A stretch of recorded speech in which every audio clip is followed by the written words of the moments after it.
Avant de commencer cette vidéo, n'oubliez pas de laisser un like et de vous abonner. Cela nous aide énormément.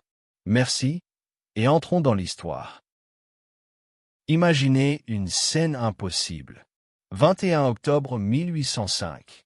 La mer est déchaînée, le vent hurle à travers les voiles, et les canons des flottes britanniques, françaises et espagnoles se préparent à écrire l'un des chapitres les plus sanglants de l'ère napoléonienne.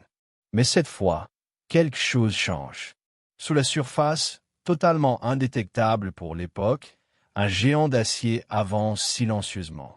Un sous-marin nucléaire d'attaque français, classe Suffren, vient d'apparaître au beau milieu de la bataille de Trafalgar.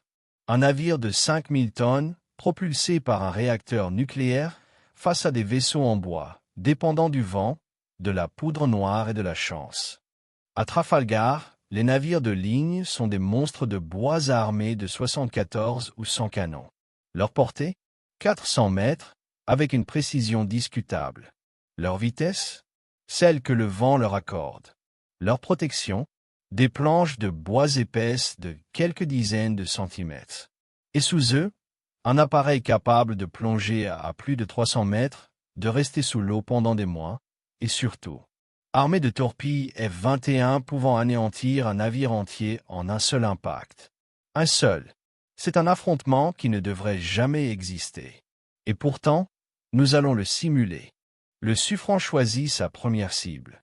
Les opérateurs sonars n'ont absolument aucun mal à localiser les gigantesques silhouettes en bois, bruyantes, vibrantes, fuyant le vent. Pour le sous-marin, ce sont des proies sans défense. La première torpille est lancée. Elle file sous l'eau, silencieuse, avant d'exploser sous la coque d'un navire espagnol de première ligne. Le résultat est catastrophique. Les marins du XVIe siècle n'ont jamais vu une explosion sous-marine. Le navire se brise littéralement en deux. Il coule en moins de 5 minutes. La panique se répand. Nelson observe la zone, incapable de comprendre ce qui vient de frapper sa flotte. Comment réagir? Les navires n'ont aucun moyen de détecter quelque chose sous l'eau. Les canons ne peuvent pas viser la mer. Les embarcations légères sont trop lentes.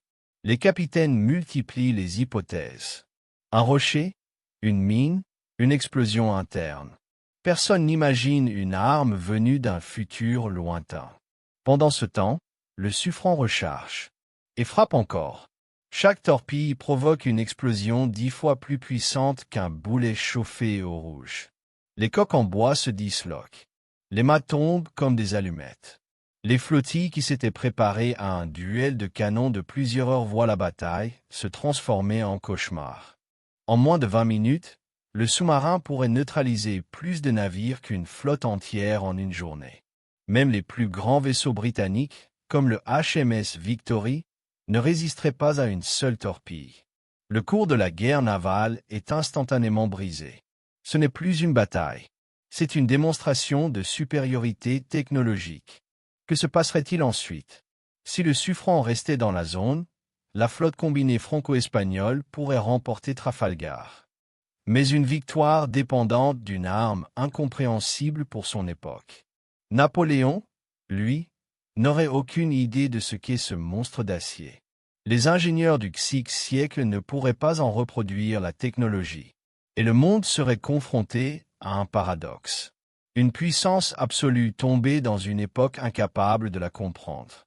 Un sous-marin nucléaire à Trafalgar, ce serait comme lâcher un dragon dans un champ de bataille médiéval. Une rupture totale, irréversible, écrasante. Le passé n'a aucune chance. Surtout quand le futur décide d'intervenir.